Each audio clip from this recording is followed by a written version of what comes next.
기사님, 지갑을 두고 나온 것 같아서요. 금방 다녀올 테니까 좀 잠깐만 봐주세요. 지금도 제 기억 속에 또렷하게 남아있는 밤입니다. 유난히 비가 많이 오던 밤이었고 그 비 때문에 도로 위 풍경이 평소와는 조금 달라 보이던 밤이었습니다.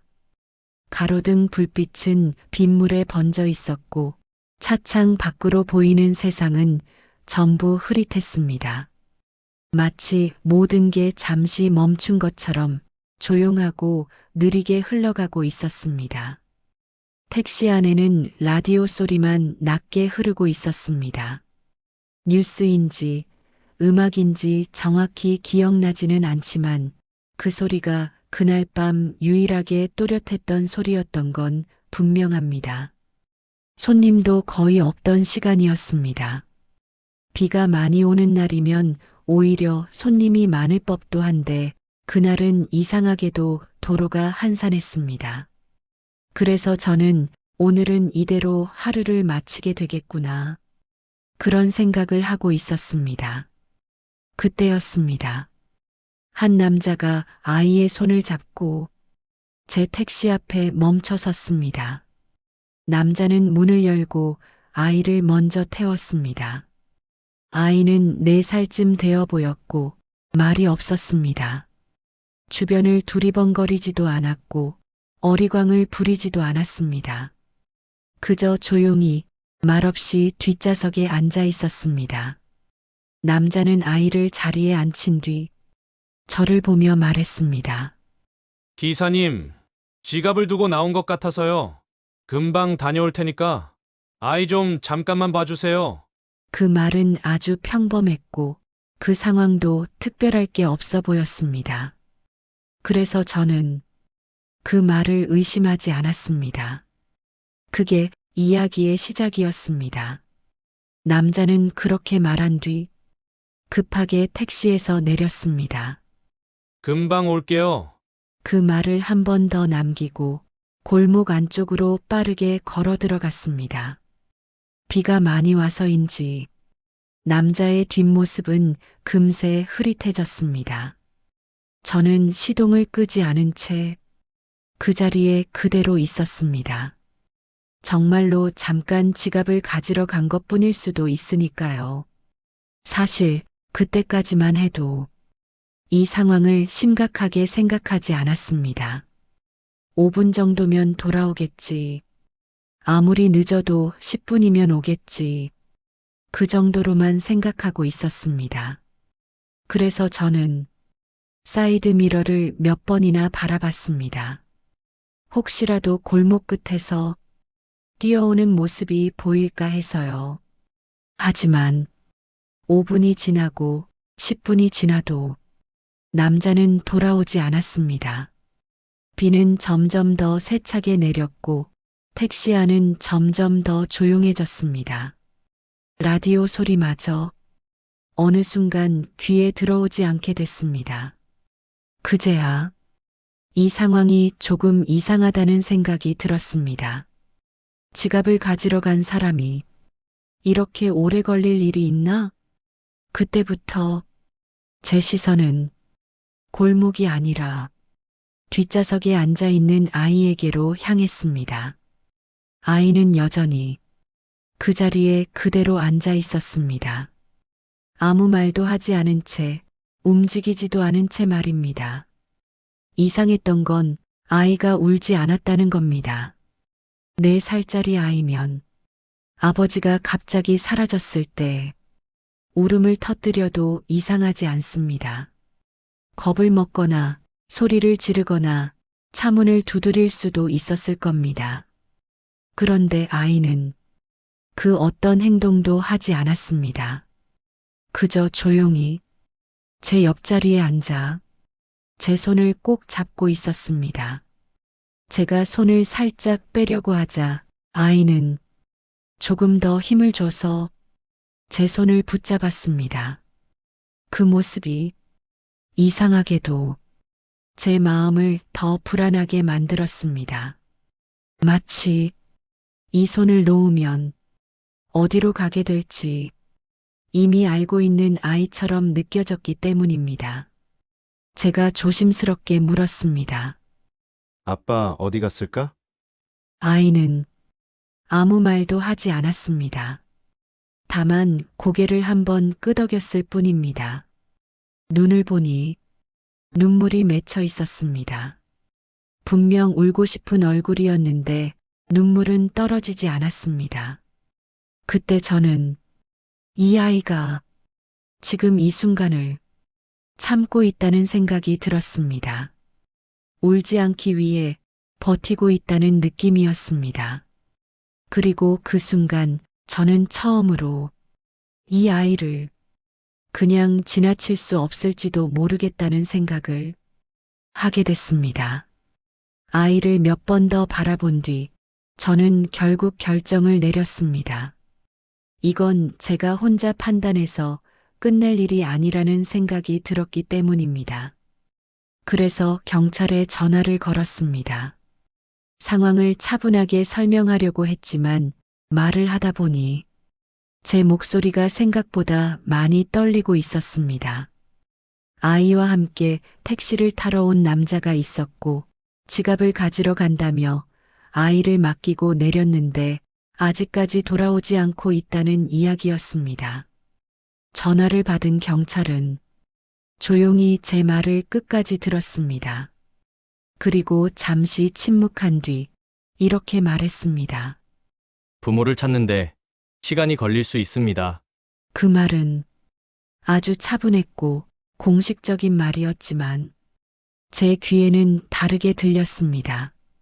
오늘 밤 안에 해결되지 않을 수도 있다는 뜻. 그리고 이 아이는 당장 보호가 필요한 상황이라는 뜻. 전화를 끊고 나니 택시 안이 더 조용해진 느낌이 들었습니다. 마치 어떤 결정을 기다리고 있는 공간처럼 말입니다. 그때 아이는 여전히 제 손을 잡고 있었습니다. 아무 말도 하지 않은 채 가만히요. 저는 그 손을 보면서 이제 정말로 선택의 시간이 다가왔다는 걸 느꼈습니다. 경찰이 오기 전까지 잠시 시간이 주어졌습니다. 그 짧은 시간 동안 저는 아무 말도 하지 못한 채 아이의 손만 바라보고 있었습니다. 이 손을 놓으면 이 아이는 지금 이 자리에서 저와는 전혀 다른 삶으로 가게 될 겁니다. 그게 옳은 선택인지 아니면 도망치는 선택인지는 그때는 알 수 없었습니다. 분명한 건 이 손을 놓는 순간 다시는 지금처럼 아이를 바라볼 수 없게 될 거라는 사실이었습니다. 아이의 손은 차갑고 차가웠습니다. 하지만 그 손을 잡고 있는 제 마음은 이상할 만큼 무거웠습니다. 그날 밤 저는 아버지가 되겠다는 결심을 한 게 아니었습니다. 누군가의 인생을 책임지겠다는 거창한 생각도 하지 않았습니다. 다만 이 손을 놓고 돌아서면 평생 후회할 것 같다는 생각 하나만이 제 머릿속을 떠나지 않았습니다. 그래서 저는 아무 말 없이 그 손을 놓지 않았습니다. 그날 밤은 생각보다 훨씬 길었습니다. 아이는 좀처럼 잠을 이루지 못했습니다. 눈을 감았다가도 몇 분 지나지 않아 다시 눈을 떴습니다. 그럴 때마다 아이의 시선은 늘 저를 향해 있었습니다. 제가 옆에 있는지, 제가 사라지지 않았는지 확인하려는 눈빛이었습니다. 저는 아이 옆에 앉아 아무 말도 하지 않은 채 그저 그 자리를 지켰습니다. 아이의 숨소리가 조금만 달라져도 저는 바로 깨어났고 아이가 몸을 뒤척이면 저도 같이 긴장했습니다. 그날 밤 저는 거의 잠을 자지 못했습니다. 하지만 이상하게도 힘들다는 생각은 들지 않았습니다. 오히려 이 아이가 지금 이 순간 혼자가 아니라는 걸 몸으로 느끼게 해주는 게 제 역할 같다는 생각이 들었습니다. 그렇게 우리는 첫날 밤을 함께 버텼습니다.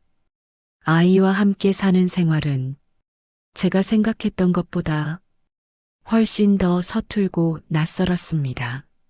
아침에 일어나 무엇을 먹여야 할지부터 막막했고 아이 옷을 고르는 일조차 쉽지 않았습니다. 아이는 말이 거의 없었습니다. 제가 묻는 말에는 고개를 끄덕이거나 짧게 대답할 뿐이었고 대부분의 시간은 조용히 제 옆에 앉아 있었습니다. 이상했던 건 아이가 너무 조심스러웠다는 점이었습니다. 물을 마실 때도 밥을 먹을 때도 항상 제 눈치를 살폈습니다. 혼내지 않아도 먼저 고개를 숙였고 제가 목소리를 조금만 높여도 몸을 움츠렸습니다.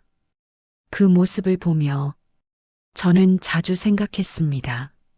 이 아이는 이미 너무 많은 상황을 혼자서 견뎌왔구나. 그 생각이 들 때마다 제가 해줄 수 있는 건 말을 많이 하는 게 아니라 그저 곁에 있어주는 것뿐이라는 사실을 조금씩 알게 됐습니다. 아이는 저를 아저씨라고 불렀습니다. 처음 그 말을 들었을 때 이상하게도 서운하지 않았습니다. 아버지라는 말은 아직 우리에게 너무 무거운 단어처럼 느껴졌기 때문입니다. 그래서 저는 굳이 고치지 않았습니다. 아이는 아저씨라고 불렀고 저는 그 호칭에 익숙해졌습니다. 우리는 특별한 약속을 하지 않았습니다. 이제부터 가족이다 같은 말도 하지 않았고 서로의 과거를 억지로 묻지도 않았습니다. 다만 매일 같은 시간에 밥을 먹고 같은 집으로 돌아왔습니다. 아이가 잠들기 전 제가 방불을 끄면 아이는 늘 같은 말을 했습니다. 아저씨, 내일도 있어요? 그 질문에 저는 늘 같은 대답을 했습니다. 응. 내일도 여기 있어. 그 대답이 아이에게는 가장 중요한 약속이었던 것 같습니다. 시간은 눈에 띄지 않게 흘러갔습니다. 아이는 유치원에 갔고 초등학교에 들어갔습니다. 학교에서 있었던 일을 길게 말하지는 않았지만 집에 돌아오면 책가방을 제자리에 두고 손을 씻고 정해진 자리에 앉았습니다.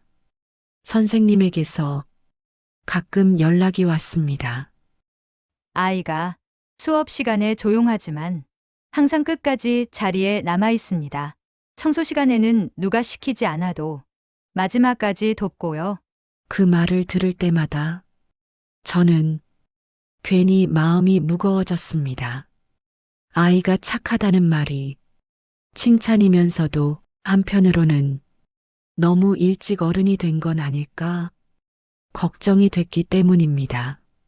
그래도 아이는 천천히 자기 속도로 자라고 있었습니다. 그리고 저는 그 속도를 앞지르지 않으려고 조심하고 있었습니다. 저도 늘 침착한 어른은 아니었습니다.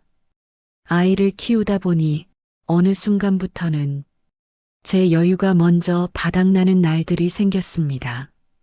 일이 잘 안 풀린 날도 있었고 몸이 유난히 피곤한 날도 있었습니다.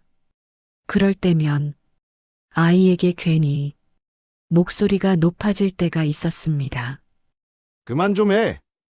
조용히 좀 하자. 그 말이 아이에게 얼마나 크게 들릴지 그때는 깊게 생각하지 못했습니다. 그날도 그랬습니다. 별일 아닌 일로 제가 먼저 짜증을 냈고 아이는 아무 말 없이 방으로 들어갔습니다. 문이 닫히는 소리가 유난히 크게 들렸습니다. 저는 한참 동안 그 문 앞에 서 있었습니다. 들어가서 말을 걸까 아니면 조금 기다릴까 계속 망설였습니다. 그때 깨달았습니다. 아이에게 필요한 건 완벽한 어른이 아니라 실수한 뒤에도 다시 돌아올 줄 아는 어른이라는 걸요. 그날 밤 저는 조심스럽게 문을 두드렸습니다. 아이가 자라면서 사춘기도 자연스럽게 찾아왔습니다. 다른 아이들처럼 크게 반항하거나 집을 뛰쳐나가지는 않았습니다. 대신 말수가 눈에 띄게 줄었습니다. 식탁에 함께 앉아 있어도 대화는 길지 않았고 혼자 있는 시간이 많아졌습니다. 문이 닫힌 방 안에서 아이가 무엇을 생각하는지는 저도 알 수 없었습니다. 그러던 어느 날 아이가 조용히 말을 꺼냈습니다. 아저씨, 나도 가끔 그날 밤 생각해요. 그 말은 갑작스러웠지만 이상하게도 언젠가는 나올 말 같았습니다. 저는 아무 말도 하지 않고 아이를 바라봤습니다. 아이는 고개를 숙인 채 한참을 더 있다가 다시 입을 열었습니다. 그날 왜 안 돌아왔을까? 그 질문에는 분노도 원망도 없었습니다. 그저 오래 묵혀둔 의문처럼 들렸습니다. 아이의 질문에 저는 바로 대답하지 못했습니다. 무슨 말을 해야 할지 알 수 없었기 때문입니다. 잠시 침묵이 흘렀고 그 침묵을 깬 건 아이 쪽이었습니다. 근데요, 아이는 조심스럽게 말을 이었습니다. 찾고 싶진 않아요. 그 말이 너무 담담해서 오히려 제 마음이 흔들렸습니다. 아이는 고개를 들지 않은 채 이렇게 말했습니다. 혹시라도 이유를 알게 되면 지금까지 괜찮았던 내가 흔들릴 것 같아서요. 그 말을 듣는 순간 저는 알 수 있었습니다. 이 아이는 과거에 매달리지 않고 자기 삶 위에 서 있으려고 하고 있다는 거요. 그날 이후로 아이는 그 이야기를 다시 꺼내지 않았습니다. 하지만 저는 그날의 대화를 통해 처음으로 확신했습니다. 이 아이는 정말 잘 자라고 있다고요. 그날 이후로 시간은 특별한 사건 없이 조용히 흘러갔습니다.